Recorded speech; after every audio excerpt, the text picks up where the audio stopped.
Bueno, ahora sí. Por algún motivo no me estaba dejando abrir el cosito, no sé cómo se dice, de la invitación. Así que bueno, ahora mientras esperamos a Vir, les comentaba que en mi cuenta ya están subidos los diálogos que estuvimos con Alberto Rojo, con Darío Z, en YouTube, y en el link de mi bio van a encontrar el diálogo que tuvimos con Martín Cohen. Y ahora estamos por conversar con la querida Virginia Cosín. Mientras vayan contándome desde dónde están sumándose. Y le voy a poner mute a...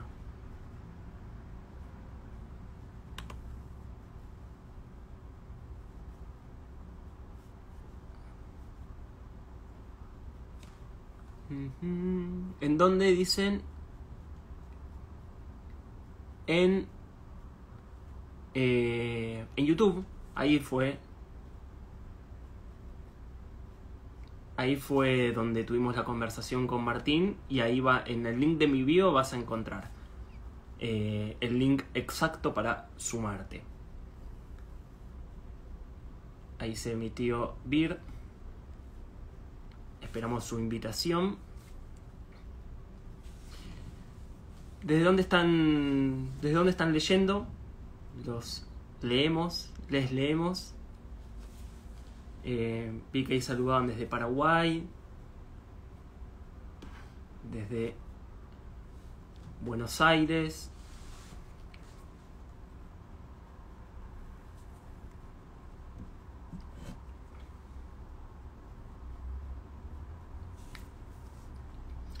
Me encantaría que hablen de las ruinas circulares. Está bueno eso, que vayan dejando algunas preguntas. Las ruinas circulares es uno de los textos fundamentales de Borges para entender todo lo que son los textos de la biblioteca. Sí, ahí le mando a Virginia la invitación. Todo lo que son los textos de la biblioteca en Borges van a tener como uno de los cánones, ¿no? Ese texto fundamental que es las ruinas circulares. Ahí estás, Vir. Hola, no me veo, no sé si me ves. Yo te veo, te vemos perfecto, incluso con Ah, flores. sí, Sí, con flores detrás. yo no me veo. Bueno, mejor si no me veo, pero no. Soy un fracaso con estas cosas porque ya me pasó que me quise unir otra vez a un vivo y no pude, y de hecho me veo como negro, pero bueno, Claro, mejor para mí. iba a ser un chiste de humor negro que como Borges, ¿no? Que tampoco se veía, pero no sé Es si verdad, para quitarle un poco ¿qué de más solemnidad. quiero? Es cierto. Sí, sí, Perdón, no, encima sí. venía corriendo acá para allá. No, y me da un poco me intimida bastante los invitados que tuviste anteriormente. Realmente me pregunto qué puedo aportar yo, pero bueno, charlemos. No, esa modestia es muy borgiana, ¿eh? Ahí tu segundo homenaje. Primero es el de la ceguera y después el de la modestia. Me parece que es aspirar a mucho, pero sí, es verdad que Borges era muy gracioso con su supuesta modestia, medio socrática, ¿viste? Sí, sí, sí. Bueno, hace un Yo ratito, solo sé que no sé nada. claro, hace un ratito estaba hablando con Martín Cohen y surgían varias anécdotas y una de ellas yo no llegué a comentarla, pero aprovecho a comentarla ahora.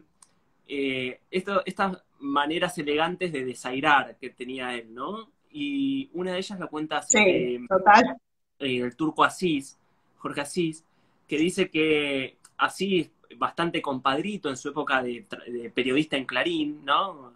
En sus comienzos, se quiso hacer el guapo y preguntarle a Borges por qué se consideraba un escritor del siglo XIX, ¿no? Pero él lo pensaba más como en un sentido de literatura, en un sentido más artístico. Y Borges le dijo, es que nací en 1899. Eh, y parece que toda la sala de conferencias se rió muchísimo y él quedó desairado y ahí quedó una pica entre ellos de muchos años. pero porque continúa la historia. Lo cierto es que sí, él tenía esas maneras elegantes de liquidarte. Total. Sí, sí, una ironía que haciéndose, bueno, por eso te digo socrático, ¿no? Haciéndose el yo no sé, sí. Eh, Como tenemos hoy poquito tiempo con Vir por algunos asuntos familiares, Ay, perdón. no, por favor, te voy a hacer preguntas muy puntuales porque realmente me interesaba esta conversación. Vir tiene uno de los libros contemporáneos que más me ha gustado a mí, que es Pasaje al Acto, ¿no? Editorial Entropía, si mal no recuerdo. Sí, Y te quería preguntar también, desde esta generación posterior a, a la escritura borgiana, ¿no? Digamos, cómo escribir después de Borges, ¿no? En un sentido, eh, porque a veces escritores de tanto peso, digo, salvando las distancias, ¿no? Pero Shakespeare en Inglaterra, Dante en Italia, digo, son escritores de mucho peso y siempre son como una brújula o para esquivar o para moverte ahí en forma tangencial, ¿no? ¿Cómo fue tu caso? total. Mira, yo lo pensaba ayer cuando pensaba, bueno, yo eso, ¿de qué puedo hablar yo con respecto a Borges y a mi experiencia, digamos, no solo como lectora, sino también como tallerista, ¿no? A mí me ha pasado en mi experiencia de dar talleres que de pronto cae gente como admiradora, digamos, de Borges y de la prosa borgiana, y a veces me encuentro como teniendo que despejar, digamos, esto que decís vos, ¿no? Como los grandes padres de la literatura con mayúsculas. Y a mí me parece que hay como un gran malentendido con Borges. Por ahí, por algo de esto que tenía él, que por un lado él en sus ensayos, en sus escritos, incluso en sus charlas, trataba como de, por un lado él decía que le interesaba la literatura como sin adornos. Al mismo tiempo, si vos lo lees, es el sumum del adorno, ¿no? En un punto. Entonces, de alguna forma estoy como ideológicamente de acuerdo con esto de la literatura sin adornos, o reírse un poco de la literatura prestigiada, pero al mismo tiempo Borges es la literatura prestigiada, ¿no? Y muchas veces cae, no sé, gente, por ejemplo, un taller literario que quiere escribir como Borges, ¿no? Entonces hay que derribar de alguna manera con un supuesto de que Borges es serio, de que Borges es culto, de que Borges es la fatigosa noche, ¿no? La cifra de tal cosa, ¿no? Como de replicar algo como de ese lenguaje tan alambicado, tan, este, y una de las cosas de las que yo hablo siempre para tratar justamente de barrer un poco como con esas cuestiones, es que Borges es un poco esto con lo que arrancabas vos, ¿no? Borges tiene un gran sentido del humor. Y en esas, muchas veces como en esa escritura que parece tan pretenciosa, lo que él está haciendo es riéndose y jugando. Entonces, cuando viene, no sé, cuando de pronto viene gente que tiene como, lo tiene como muy ahí arriba y de lo que hace de alguna forma es replicar algo de esta, eh, no sé si llamarlo como pomposidad, yo lo primero que les digo es, en realidad, fíjate cómo él se ríe y cómo él juega, ¿no? Me parece que lo que está bueno, de alguna forma, tomar de esta modalidad borgiana no es las palabras que él usa, ni siquiera sus construcciones gramaticales, sino su espíritu lúdico, casi diría infantil, ¿no? Me parece que él todo el tiempo se está riendo del saber, justamente. Y está haciendo estos juegos de espejos, Él en una entrevista decía, por ejemplo, que ponía personajes irlandeses o judíos, decía él, ¿no? Como nombres judíos, decía algo así como Emma Suns es un personaje con las características, como llamativas que tiene, porque tiene ese nombre, porque es judía. Si fuera, no sé, Emma Rodríguez, no sería igual de llamativa. Entonces, de alguna forma lo que hace es como disfrazar a sus personajes, ponerles todos esos adornos, porque de esa manera juega con elementos que los hacen más como llamativos. Eso es lo que me parece que siempre, me parece que está bueno como barrarle el polvo a Borges también, ¿no? Como quitarle como cierta solemnidad y no sé, esos juegos que hace como con las enciclopedias, o eso, como que inventa personajes y hace de cuenta que eso está en la Ilíada, y en realidad es mentira, ¿no? Es como que se está riendo de todo eso. Como a mí es lo que más, lo que me gusta es leerlo divirtiéndome. Totalmente. Me encanta el ángulo este que tomás desde el lugar de tallerista, ¿no? Y porque algo que genera Borges, más allá de su literatura, es un modo de leer, ¿no? Otras literaturas, otros elementos que se ponen en juego dentro de su propia obra, sean reales o sean apócrifos, ¿no? Esto que vos señalás, que de repente Total. cita una enciclopedia inchequeable, pero que además, hoy por hoy que todo es chequeable, se advierte que nunca existió. Y pensaba también en una, justo ayer se cumplió el aniversario de Foucault, y yo buscaba unas entrevistas y él decía, si vos querés ser Proust, si querés escribir como Proust, nunca vas a escribir una novela, ¿no? Tal cual. Y está buenísimo esta idea de tener en claro, digo, para quienes incluso nos están escuchando ahora, ¿no? Que se puede ser un gran admirador de una obra, ¿no? Y sin embargo, ser completamente desapegado al estilo de ella. Totalmente, pero aparte es verdad que hay algo que se te pega, ¿no? Como yo pensaba, bueno, la verdad, cuando vos me decías esto de, bueno, de este Borges Palusa, ¿no? Y de los invitados que iban a hablar, y yo dije, ay, no, porque la verdad es que yo no me considero una lectora muy fanática de Borges, ni siquiera por ahí me tirás ahora un montón de cuentos de los que yo ni me acuerdo, porque mis lecturas de Borges o mi acercamiento a Borges en realidad fue más en la adolescencia, ¿no? Como a esa edad donde te empieza a interesar la literatura y decís, bueno, ¿qué hay que leer? Borges. Entonces, como que a casi todo lo que leí de Borges lo leí en la adolescencia, en la temprana juventud, y después hago uso de algunos textos que me parecen especialmente interesantes para hablar de ciertas cuestiones en los talleres, por ejemplo, pero lo que pasa, por ejemplo, en esa época en que uno está tan pregnante, ¿no? Y que absorbe todo como una esponja, es que se te pega, hay algo de eso, de esa prosa, de esas palabras. Entonces en algún momento también necesité como dejarlo a un lado, vos que decías, bueno, ¿qué se hace con esa herencia, ¿no? Con ese canon. Este, y en un punto, a mí lo que me pasó a la hora de eso, de ponerme a escribir, primero fue tener que olvidarme de Borges, porque si no lo que pasaba era que empezaba, ¿no? Como a replicar una especie de voz que resultaba como un poco artificial, que solo en Borges no es artificial porque es el que lo inventa, justamente. Entonces, insisto, para mí lo más interesante de Borges es su imaginación, es su capacidad inventiva, es como me parece uno de los tipos más imaginativos del mundo, pero justamente si uno quiere ser como Borges, lo que tiene que hacer es no escribir como él, sino tratar de ser lo más imaginativo y creativo posible, que es lo que hace el tipo, ¿no?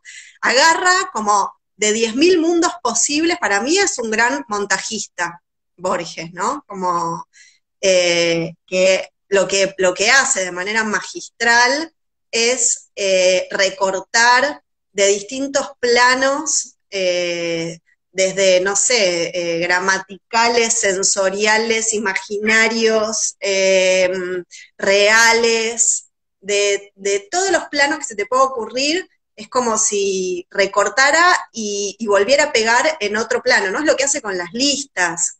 A mí me fascinan las listas de Borges, las listas del Aleph, las listas del idioma analítico de John Wilkins, la famosa enciclopedia china, que bueno, que después toma Foucault en Las palabras y las cosas para escribir un libraco así, que es una de las obras cumbres de la filosofía. Foucault arranca Las palabras y las cosas con esa famosa lista de la enciclopedia china del idioma de John Wilkins, lo que hace es eso, ¿no? Es como la gran tarea creativa y el trabajo de imaginación que tiene que hacer Borges para para poner en un mismo plano lineal en la sucesión del lenguaje, como dice él en el Aleph, ¿no? Dice, el Aleph es todo al mismo tiempo, todas las cosas del universo al mismo tiempo, que yo puedo solamente intentar reproducir de modo fallida y de modo insuficiente, porque el lenguaje es sucesivo. Entonces, a mí lo que más me atrae de lo que hace él es eso. Recién, Vir, decías montajista, ¿no? Y lo asocié directamente al cine.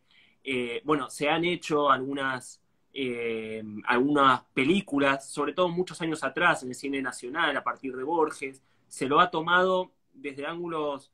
yo el otro día compartía una película que tiene como protagonista Mick Jagger, una película de la época de los 70, así una cosa bastante surrealista. ¿Basada en un cuento de Borges? No basada en un cuento de Borges, pero aparecen elementos de Plon en el cuento, ¿no? Y digo, y con todas estas ramificaciones que tienen los cuentos de Borges en el cine, te quería preguntar a vos, digamos, que también trabajás, entiendo, como guionista, ¿no? Digamos, de cine, corregime si me equivoco. Si ves algún texto de los que vos hayas leído que es propicio llevarlo al cine, decís, mira, esto funcionaría muy bien hoy, no sé, lo pones a una plataforma de streaming, HBO, Netflix, esto funcionaría. Un texto de Borges, mira, me pasa esto, para mí, lejos de, también, ¿no? Perdón, todo el tiempo lo vinculo con la cuestión de los talleres, porque como estoy todo el tiempo trabajando con la devolución y pensando en estos términos, se me ocurren cosas que digo por ahí viendo textos de otros, ¿no? En general en los talleres literarios se considera como yo misma con mis textos, o sea, y yo misma doy estas devoluciones, se considera una virtud decir que, perdón, tengo al gato rompiéndome el sillón, se considera una virtud cuando un texto es cinematográfico, ¿no? Viste que pasa mucho que vos lees algo y decís, es re cinematográfico, me encanta, porque lo puedo ver. A la vez, me parece que yo tengo la sensación de que los textos verdaderamente literarios, o sea, el sumum de la literatura para mí es lo que no se puede filmar. Precisamente por eso, porque tiene una especificidad en el lenguaje literario que no se puede traducir a un lenguaje cinematográfico. O sea, se podría, creo yo, creo que hasta cualquier texto de Borges, no sé, incluso el Aleph, ¿no? Esos que decís, bueno, esto cómo se representa. Pero a la vez me parece que lo que lo hace tan específicamente literario es que no se podría reproducir o representar de modo como no sé, sin mediar una interpretación, a lo mejor un cineasta tipo, no sé, Tarkovsky hubiera podido. Digo, alguien también con una imaginación suficiente y una capacidad de creatividad suficiente como para trasladar de un lenguaje a otro, no sé, esas ideas. Pero viste que él mismo también dice, se hicieron películas así basadas, creo que de Emma Suns, de hecho, se hizo una película del hombre de la esquina rosada, y él las odia, sí. las odiaba, Sí. ¿no? Decía, no, esa película es muy mala, no sé, no se me ocurre ahora un cuento o sea, me parece que a veces es casi como un insulto para los escritores, ¿viste? Pensar que se puede filmar. No, igual me parece, una obra literaria. Realmente más valioso este concepto que vos decís, ¿no? Digamos que la especificidad del texto que no se puede filmar es su propio elogio, ¿no? Está buenísimo, me quedo con esa respuesta porque me parece que está buenísima.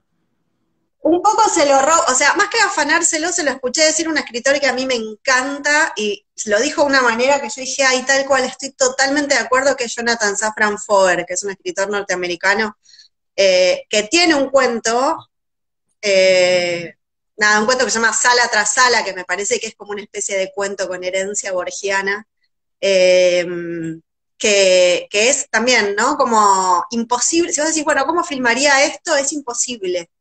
Y sí, yo tengo como esta idea de que en realidad la literatura no se puede filmar. Está buenísimo. Digamos, tomando como parámetro pasaje al acto y un poco buscando, ¿no? En los textos que están saliendo en los últimos años dentro de la literatura argentina, quizás me equivoco, me corregirás, pero algo que advierto es que son textos breves, ¿no? Digamos que Sí, no son novelas de largo aliento. No sé, yo pienso cuando leí Crimen y Castigo, tuve que estar 3 meses de vacaciones porque demasiado largo, digamos. total. Esas novelas, grandes novelas, bueno, ni hablar de Busca del tiempo perdido, Madame Bovary, bueno, grandes textos. Digo Madame Bovary porque recuerdo que vos la mencionabas en tu libro. Y Sí. yo siempre pensaba, nunca sé, y por eso quería conversar con vos si tiene o no sentido, que una de las herencias de Borges es la brevedad, ¿no? Digamos, no hay texto de Borges que tenga más de 10 páginas. Creo que el Congreso es el texto más largo y tiene 10 páginas. Él tenía una obsesión, y una obsesión en el sentido del esfuerzo por escribir breve, ¿no? Me recuerdo una frase del poeta chileno, creo que es Huidobro, ¿no? Cuando dice el adjetivo cuando no da vida mata, ¿no? Por eso los personajes de él no tienen desarrollo psicológico, ¿no? Aparecen simplemente un nombramiento o apenas.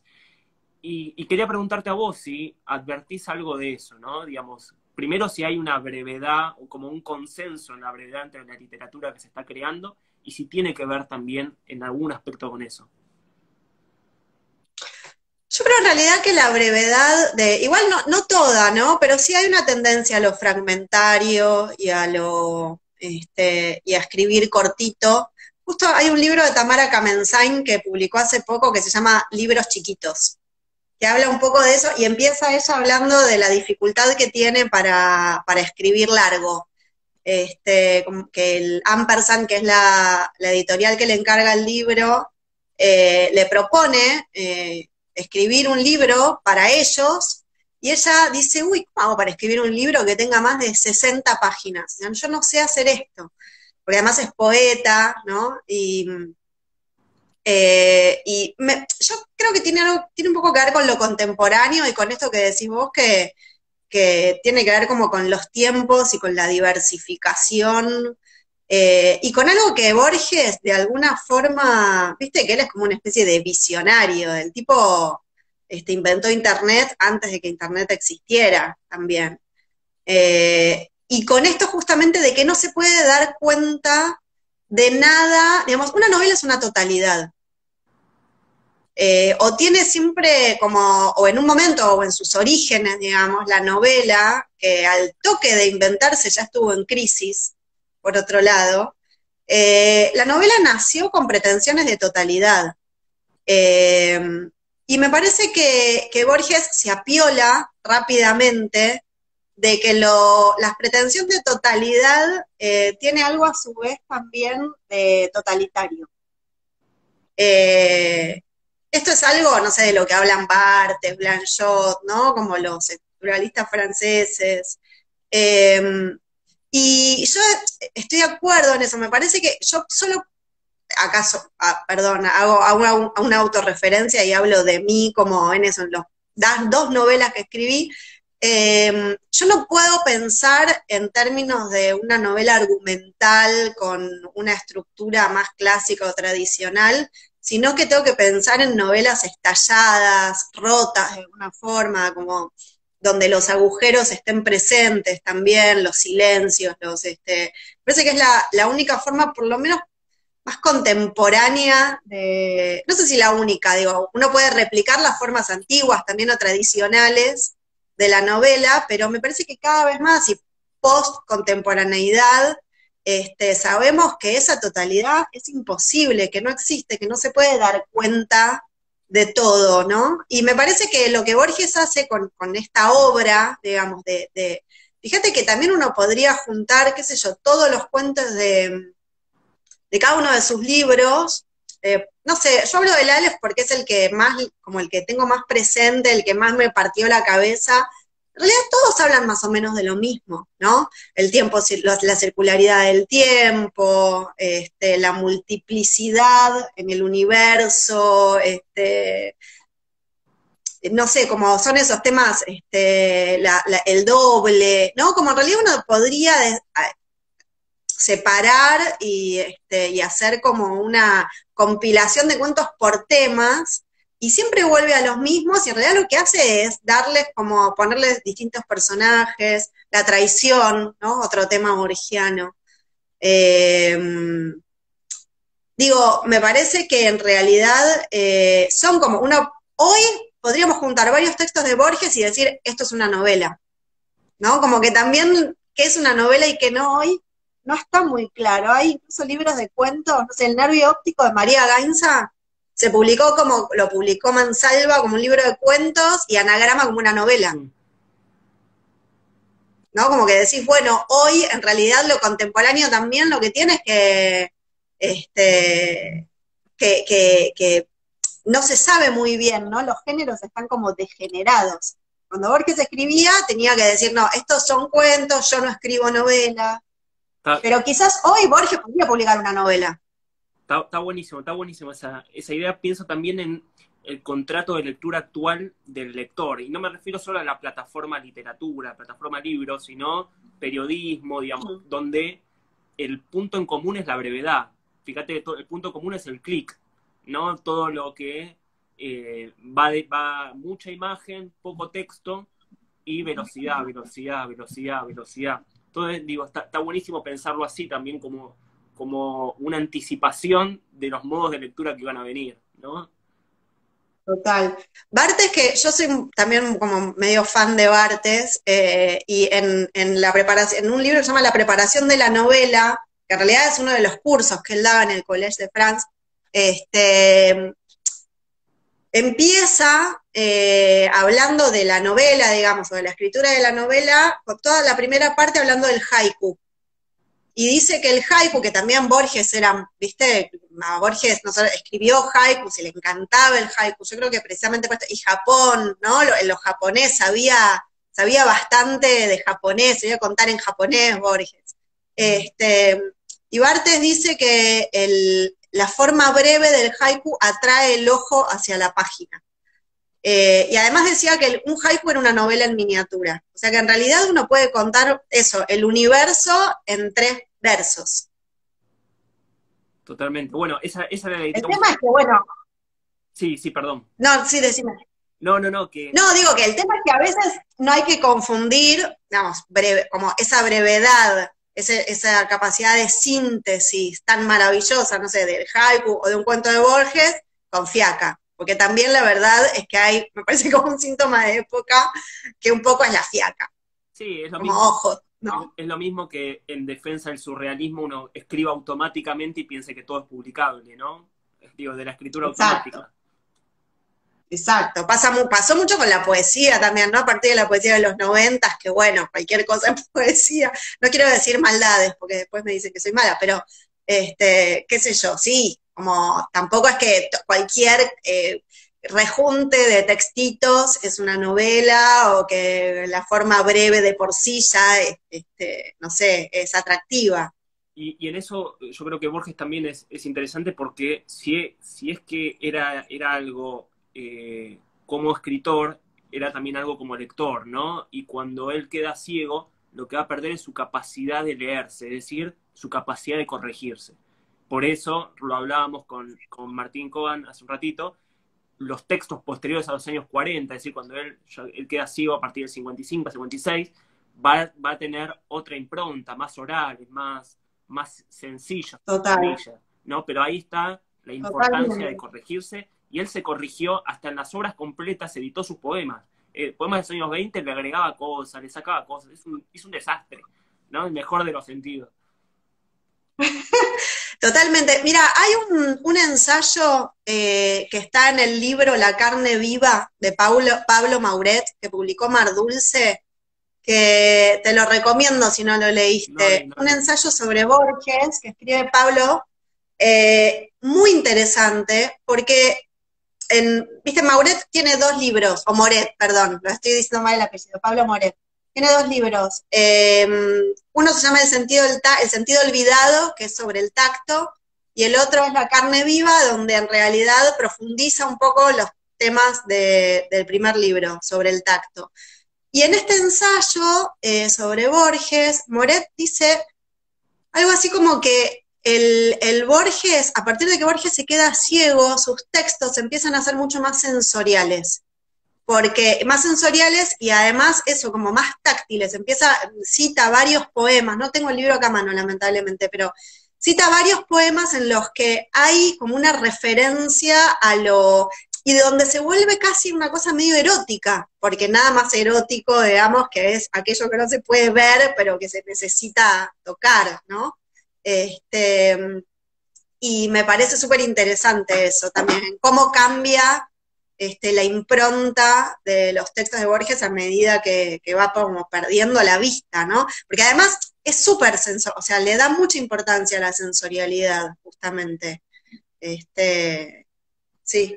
Fíjate, bueno, vos mencionás el erotismo. El único cuento de amor de Borges, que es Ulrica, está en la etapa final de Borges, del Borges ciego ya los últimos años de su vida, ¿no? Fíjate cómo también él logra generar ese tema que fue un tema que lo acompañó toda su vida. Él era muy enamoradizo, digo, tuvo como distintas historias, Sí. pero nunca quedaba plasmado eso en un texto, o quedaba plasmado de modo tangencial, viste, como en el Aleph, ¿no? Que quizás podríamos Sí. verlo como un texto de amor, ¿no? El amor a Beatriz, pero también es un amor bastante perturbador, viste, que cuando él está, no sé si recuerdas una escena, pero él está viendo el Aleph, propiamente dicho, ese objeto, y de repente Sí. ve cartas, dice, veo cartas obscenas de Beatriz. Es decir, que también Total, ve la sí. traición ahí, hay una mancha en el amor que se le presenta. Total. Totalmente. Sí, sí, sí, sí, sí. Sí.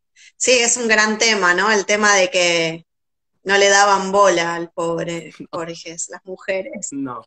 Vir, me parece que se está haciendo tarde, no quiero quitarte más. Yo no tengo la hora acá. ¿De qué hora Son y es? 38. Ah, bueno, sí, sí, tengo que ir a buscar a mi hija.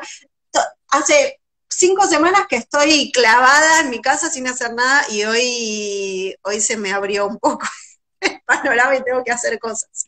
Gracias por invitarme, Daniel, me encanta. Podría quedarme hablando un montón más, pero la próxima, te agradezco un montón. No, por favor, gracias a vos, me encantó, me parece que aunque hablamos poquito tiempo, me parece que salieron 4 o 5 ideas que están buenísimas para anotar y para continuar una próxima vez. Así que invitadísima a que te Dale, vuelvas a la sumar y te seguimos. agradezco de nuevo.